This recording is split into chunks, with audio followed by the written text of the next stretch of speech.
Hi hello everyone. இன்னைக்கு இந்த வீடியோவில் 1991 ரிலீஸ் ஆன கில்ட்டி பை சஸ்பிஷன் அப்படிங்கிற இங்கிலீஷ் லாங்குவேஜ் பீரியட் ட்ராமா ஃபிலிமை பற்றி தான் நம்ம பார்க்க போகிறோம். இந்த படம் ஹாலிவுட் பிளாக் லிஸ்ட் அப்படின்ற ஒரு ரியல் இன்சிடென்ட்டை பேஸாக வச்சு எடுக்கப்பட்ட படம். இந்த படத்தில் ராபர்ட் டினீரோ அவர்களுடைய பெர்ஃபார்மன்ஸ் டாப் நாச்சாக இருந்தது. அண்ட் படத்தில் நடிச்சிருந்த எல்லாருமே அவங்களுக்கு கொடுத்த ரோலில் ரொம்ப நல்லா பெர்ஃபார்ம் பண்ணியிருந்தாங்க. அண்ட் இந்த ஃபிலிமில் மார்ட்டின் ஸ்கார்செஸி ஒரு முக்கியமான ரோலில் நடிச்சிருப்பார். எனக்கு இந்த படத்தில் ரொம்ப பிடிச்ச விஷயம் என்னதுன்னா, இந்த படத்துடைய மேக்கிங், இந்த படத்துடைய ப்ராப்பரான பேசிங் அண்ட் அற்புதமான ரைட்டிங் இந்த படத்துக்கான ஒரு பெரிய ப்ளஸ் பாயிண்டாக நான் பார்க்குறேன். அண்ட் இந்த ஃபிலிமுடைய ரன்னிங் டைம் பார்த்தீங்கன்னா வெறும் 1 hour 45 minutes தான். இவங்க சொல்ல நினச்ச விஷயத்த ரொம்ப கிறிஸ்பான டியூரேஷனில் ரொம்ப அழகாக ப்ரெசென்ட் பண்ணியிருந்தாங்க.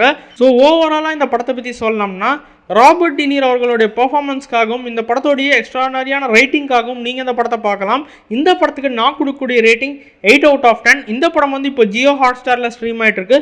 சப்போஸ் நீங்கள் இந்த படத்தை பார்த்துருந்தீங்கன்னா உங்களுடைய ஃபீட்பேக்கை கீழே கமெண்ட் செக்ஷனில் கமெண்ட் பண்ணுங்கள். அண்ட் இந்த வீடியோ உங்களுக்கு பிடிச்சிருந்தா மறக்காமல் லைக், ஷேர் அண்ட் சப்ஸ்கிரைப் பண்ணுங்க. தேங்க்யூ.